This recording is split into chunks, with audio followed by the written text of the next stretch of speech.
मित्रों नमस्कार प्रणाम। मैं हंसराज चौधरी आप लोगों को नमस्कार करता हूं।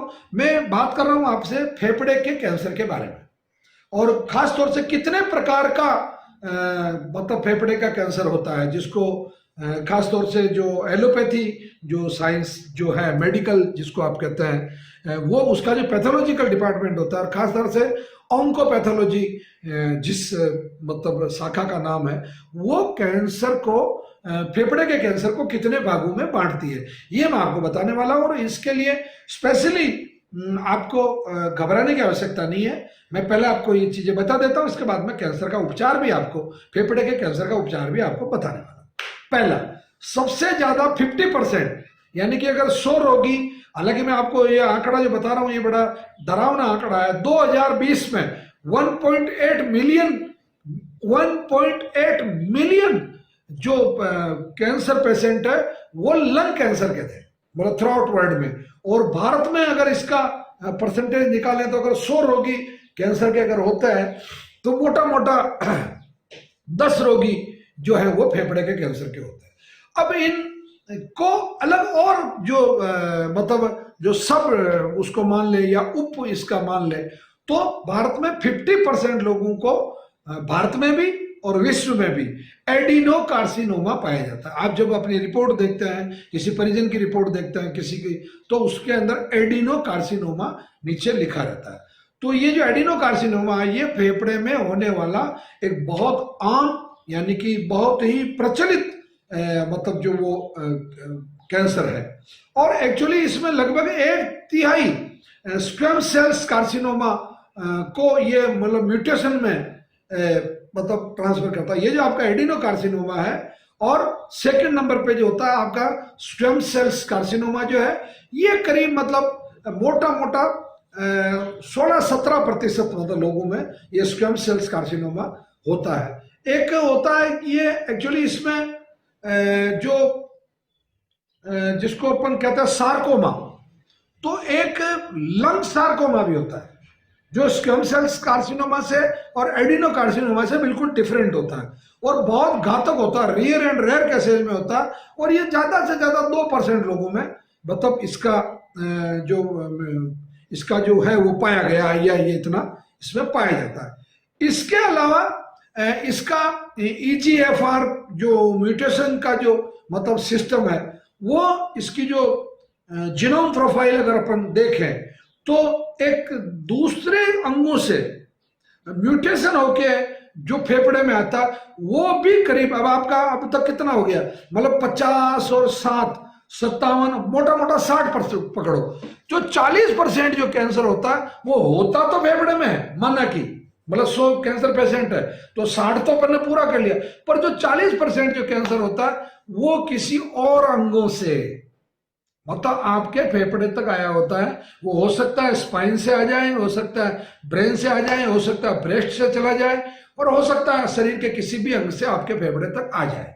तो ये एक रूटीन जो मतलब उसमें फेफड़े में आने का जो सिस्टम है ये होता है। अब इसकी चिकित्सा की बात करते हैं तो फेफड़े का जो इलाज है उसमें सबसे प्रमुख जो बात है कि फेफड़े का इलाज का आयुर्वेद में बहुत अच्छा इलाज है और नवग्रह आश्रम के पास भी इसका बहुत ही वैज्ञानिक तरीके से इसका इलाज है। क्योंकि इसके अंदर जो जैसे वासा है, जैसे आपका शीशम है, जैसे आपकी गिलोय है, जैसे श्याम तुलसी है, जैसे हल्दी करक्यूमिन है, जैसे गौमूत्र है, ऐसी कई औषधियों से ऐसे कई घटकों से मिला के नवग्रह आश्रम पर कैंसर कीमो, कैंसर किट, रक्त शोधन, कफ खांसी और हीमोग्लोबिन इस तरीके की जो दवाएं हैं जो फेफड़े के कैंसर में विशेष तौर से प्रतिरक्षा भी एक बहुत अच्छी औषधि है जो नवग्रह आश्रम की औषधि है और वो बहुत अच्छे से मतलब लंग कैंसर के पेशेंट को, फेफड़े के कैंसर के पेशेंट को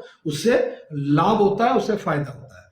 तो अगर इस प्रकार की समस्या आपके परिवार में या किसी भी मिलने वाले व्यक्ति के या जान पहचान तक में भी अगर हो तो आप उस व्यक्ति को निसंकोच मेरे बिहाफ पे, भगवान धन्वंतरी के बिहाफ पे ये कह सकते हैं कि आप या तो शनिवार को या रविवार को प्रातः 7 बजे तक नवग्रह आश्रम सेवा संस्थान पर चले जाएं।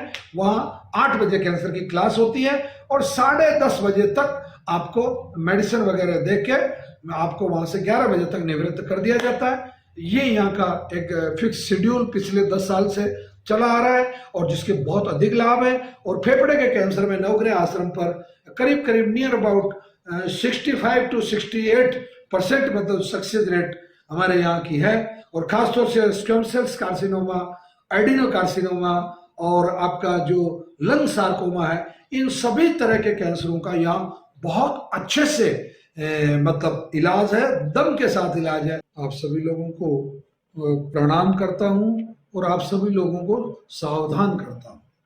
सावधान इन सेंस, मैं जो इस वीडियो में आपसे मतलब वो जहर जो कि सीधा सीधा कैंसर पैदा करने के लिए जिम्मेदार है, उन जहर के निर्माण पर, बिक्री पर और उपयोग पर मतलब सरकारों द्वारा आंख मूंद लेना या उन पर ध्यान नहीं देना एक बहुत बड़ा यक्ष प्रश्न है, एक बहुत बड़ा ज्वलंत प्रश्न है। सबसे पहले मैं बात कर रहा हूं सेल्फोस की। सेल्फोस का जो उपयोग है, जो जिससे कि एल्यूमिनियम फास्फाइड जिसमें मतलब सक्रिय तत्व होता है, ये एक तरह से डेथ वारंट कहा जाता है इसको। यानी कि यदि कोई व्यक्ति सेल्फोस का सेवन कर ले गलती से, चाहे जानबूझ के, अगर वो उसके पेट में चला गया और वो उसके खून में घुल गया, वो जो कि बहुत तेजी से घुलनशील होता है मतलब लिक्विड में, पानी में भी और खून में भी, तो वो पूरी बॉडी में क्लॉटिंग कर देता है और उन क्लॉटिंग की वजह से हार्ट ब्लॉकेज हो जाता है, ब्रेन ब्लॉकेज हो जाता है और व्यक्ति को मरना पड़ता है।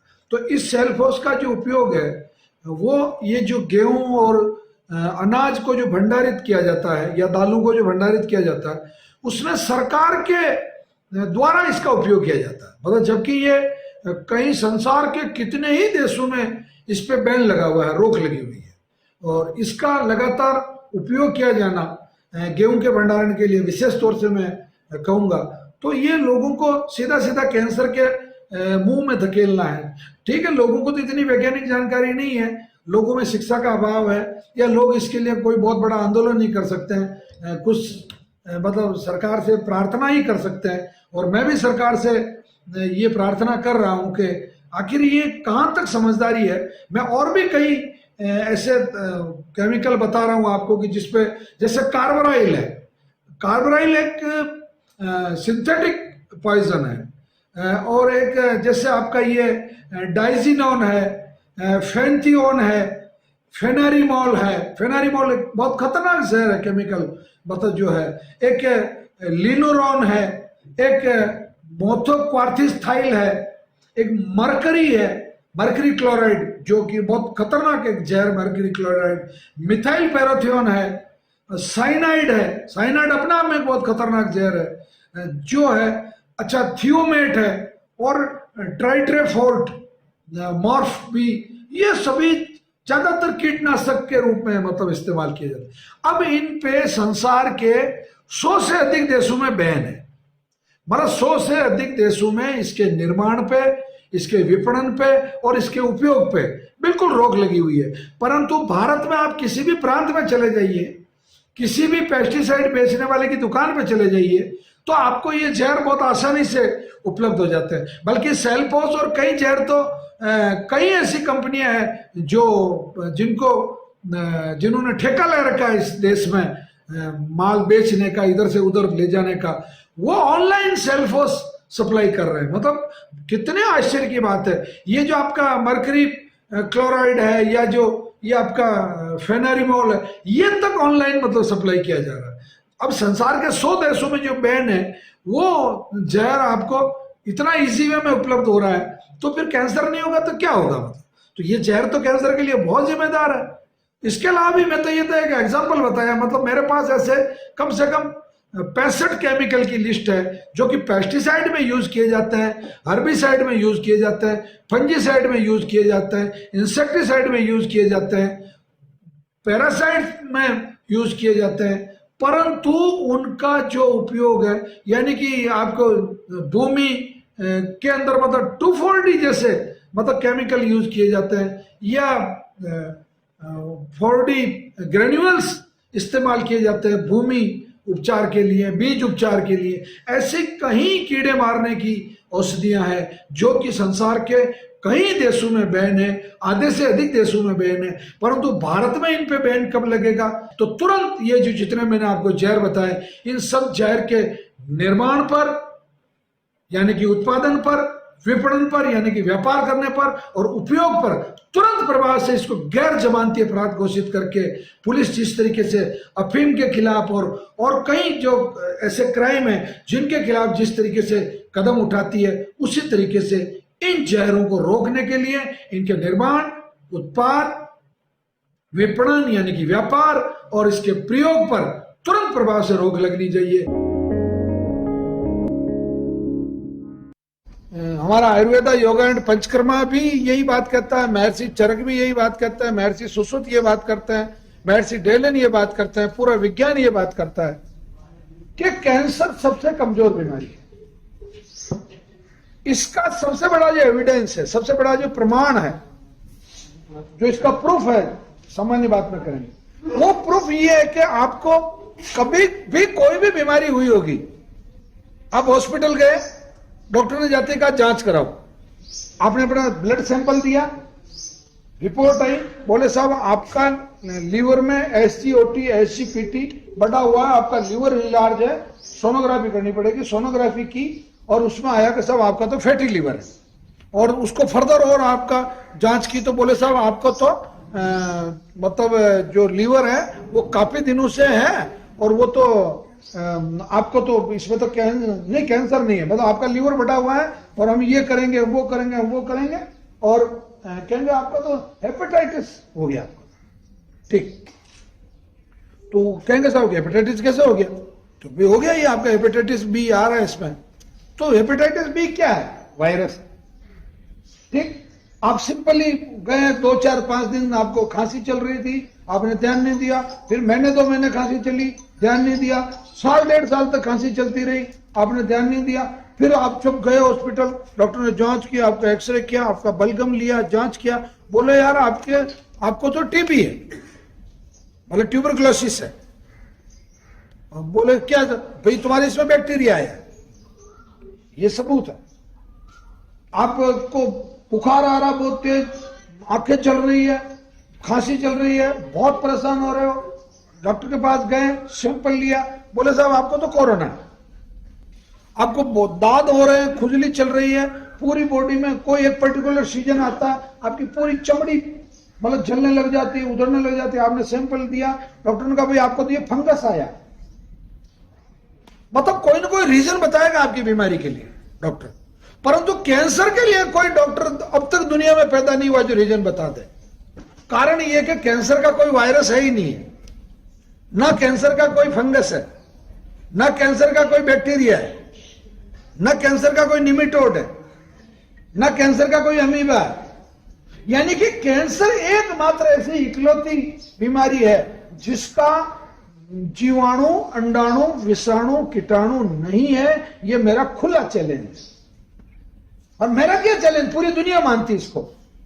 एक अभी एक दवाई बनाने वाली एक अमेरिकन कंपनी है जो लेडीज के अंदर जो सर्विक्स यानी कि बच्चेदानी का मुंह जो होता है उसका कैंसर प्लस बच्चेदानी का कैंसर, उसके लिए उन्होंने एक अपना दवाई का मार्केट करने के लिए उन्होंने कहा कि पोपिलोमा एक वायरस होता है, और जो आजकल एक नए व्यापार और चला कि 15 साल तक की जो बच्ची हैं उनको वो वैक्सीन लगा दो पोपिलोमा का, तो उस पोपिलोमा की वजह से उनको सर्विक्स कैंसर नहीं होगा। या तो उस वायरस से कैंसर नहीं होता, उस वायरस से इन्फेक्शन होता है। उस इन्फेक्शन की वजह से बॉडी की जो आपका इम्यून सिस्टम है, आपका जो रोग प्रतिरोधक क्षमता वो कमजोर हो जाती है, और वो कमजोर होने से तो यानी कि वो वायरस की रक्षा कर रहे हैं, बिल्कुल वाजिब बात है, वैक्सीन लगानी चाहिए, मैं इसका समर्थक हूं। और आपके परिवारों में भी कोई अगर 18 साल की उम्र के आसपास की 15 से 18 साल की उम्र की अगर लड़कियां हैं तो वो वैक्सीन लगवानी चाहिए, ताकि जीवन में उनको मतलब वो वायरस उनकी बॉडी में डेवलप नहीं हो। उस वायरस से कैंसर नहीं होता, ये मैं क्लियर कर रहा हूं, परंतु उस वायरस से बॉडी में नुकसान होता है, मतलब और उसकी वजह से उनको सर्विक्स कैंसर या बच्चेदानी का जो कैंसर है वो बाद में होने के चांसेस रहते हैं, तो वो भी, अब जैसे आपको मान लो फेफड़े कभी खराब नहीं होंगे तो फेफड़े का कैंसर कैसे होगा? आपका लीवर कभी खराब नहीं होगा तो लीवर का कैंसर कैसे होगा? नहीं होगा। गलती क्या करोगे तो होगा। अब आपके दिमाग में एक चीज बहुत क्लियर आ जानी चाहिए कि फिर कैंसर होता क्यों है। मतलब जब मैं कह रहा हूं कि भाई इसका कोई जीवाणु, अंडाणु, विषाणु, कीटाणु नहीं होता है तो फिर होता क्यों है? ये होने का जो कारण है वो सीधा सीधा कारण है, एक शब्द को समझ लेना, पूरी क्लास में ये शब्द आपको याद में रखना, ख्याल में रखना, वो शब्द है डीएनए। डीएनए जिसको अपन बोलते हैं। अब डीएनए को बहुत सरल तरीके से समझाऊं, वंशानुगत एक तरीका तो ये हो गया। अब ये वंशानुगत दो जगह चलता है। एक तो चलता है जिसको मैं शुरू में आपको समझा के बीमारी खत्म कर देता हूं, वो है आपका जेनेटिक, यानी कि आपके पिताजी, माताजी, दादाजी, दादी जी, नाना जी, नानी जी को अगर कभी भी कैंसर रहा है या हुआ है तो उनका जो डीएनए है, वो जो कोशिका, एक सिंगल कोशिका, जैसे मेरी एक शुक्र की कोशिका और मेरी पत्नी की एक अंडे की कोशिका, दोनों मिलकर मेरी संतान को पैदा करती है। मतलब पूरा जो खेल है वो कोशिका का है, ठीक। वो जो कोशिकाएं हैं वो ट्रांसफर हुई तो वो केवल 7.5% लोगों में ही जेनेटिक कैंसर होता है। ये बिल्कुल विज्ञान प्रूफ कर चुका है। आपको बहुत ज्यादा घबराने की, हाई तौबा करने की जरूरत नहीं है। जैसा मुझे कैंसर हो तो मेरी सब औलाद को हो जाएगी, या हाँ चांस है 7.5%, और उसका अपने पास इलाज है। वो कोई बहुत बड़ा कोई उसके लिए आपको कोई पहाड़ नहीं चढ़ना है। केवल 4 महीने तक आपकी जो भी जीवित संतानें हैं उनको मतलब 15 साल से ऊपर जिनकी उम्र है उनके लिए तो 4 चम्मच सुबह, 4 चम्मच शाम को रक्तशोधन ले लेनी है, और 4 महीने ही लेनी है। तो वो तो उस मतलब जो जेनेटिक कैंसर है उससे बाहर हो, ठीक, चाहे लड़का है चाहे लड़की है। अब उसमें ये नहीं कि आपकी पत्नी को भी लेना। क्यों लेना पत्नी को? क्योंकि पत्नी का आपसे कोई डीएनए संबंध नहीं है। समझ में आ रही? मतलब उससे आपका कोई जेनेटिक कंसर्न नहीं है, तो वो उसमें आपको चिंता करने की जरूरत नहीं है। ये तो हो गया आपका एक कारण हो गया 7.5%। अब आ जाते हैं अपन सेल्स के डीएनए पे। अपनी सामान्य कोशिकाएं जो शरीर में होती है उनमें 2 प्रकार की कोशिकाएं होती है। एक कोशिकाएं होती है नकारात्मक, नेगेटिव। वो ये पृथ्वी का जब से जन्म हुआ तब से ही आई है। आपके शरीर में जितनी कोशिकाएं हैं उन कोशिकाओं में 10% जो कोशिकाएं हैं वो नकारात्मक कोशिकाएं हैं। उनको कहो आपको पूर्व से पश्चिम में जाना, वो कहेंगे नहीं मैं तो पूर्व से दक्षिण में जाऊं। मतलब नेगेटिव भी प्लस डिस्टर्ब भी। तो जो 10% नकारात्मक कोशिकाएं हैं वो कोशिकाएं इस फिराक में रहती है कि मैं इस शरीर को किस तरीके से नुकसान पहुंचाऊं, और उसमें फिर जो योगदान होता है वो योगदान ये होता है कि कैंसर आपके शरीर में उसी अंग में पैदा होगा जिस अंग के साथ आप अत्याचार करते हैं। दिमाग से निकाल दो कि आपको कैंसर है, ये सब निकाल ही दो कि अपने को कोई बीमारी है। बस दवाई लो टाइम पे, और जो भी बताया कि ये नहीं खाना वो सब चीज़ छोड़ दो। मैंने 14-15 महीना हो गए कुछ भी नहीं खाया, इसके अलावा जो है दिखा है। चाय भी नहीं पी है अभी तक, मैंने रोटी खाई है, जो जहाँ से दिया है वही खाया टाइम पे सब दिया। और ये आश्रम का धन्यवाद देता हूँ कि मैं बिल्कुल ठीक हो गया हूँ। और टाइम पे दवा दी मेरी पत्नी ने, जो बिल्कुल एकदम हर टाइम पे दी, हर इलाज याद करके दी कि आप ये दवाई लो, ये लो। मैं इनका धन्यवाद देता हूँ साहब। बाकायदा कंटिन्यू तीसरी रिपोर्ट भी कंप्लीट है। मतलब अभी इनको वापस हमने फॉलोअप के लिए भी बुलाया था, क्योंकि बहुत सी बार ये भी होता है आप अपने मुंह से ये कैसे कह दो आप तो 100% कंप्लीट हो। सेकंड टाइम, थर्ड टाइम, मतलब जब एक कंफर्मेशन जब हो जाता है तो आप आदमी को ये कह सकते हैं कि भाई अब आप अपना परहेज भी धीरे धीरे बिगाड़ लें, मतलब छोड़ लें। परंतु परहेज के मामले में मैं एक बात चीज सभी लोगों से कह रहा हूं, जिन परिवारों में कैंसर है अथवा जिन परिवारों में कैंसर नहीं भी है वो लोग गेहूं से तो तौबा कर लो। बाजरी खाओ, ज्वार खाओ, जौ खाओ। चावल में जो रेड, जो लाल वाला जो चावल है, हाँ ब्राउन राइस जो है वो खा सकते हैं। यार चावल का सब्स्टिट्यूट तो ये सामा सबसे अच्छा है। सामा चावल जो है वो सबसे अच्छा ऑर्गेनिक भी है, वो करता है। नहीं, गेहूं एकमात्र समाधान नहीं है, मैं आपको बहुत साफ शब्दों में कह रहा हूं। गेहूं से बहुत भयंकर स्थितियां बिगड़ रही है।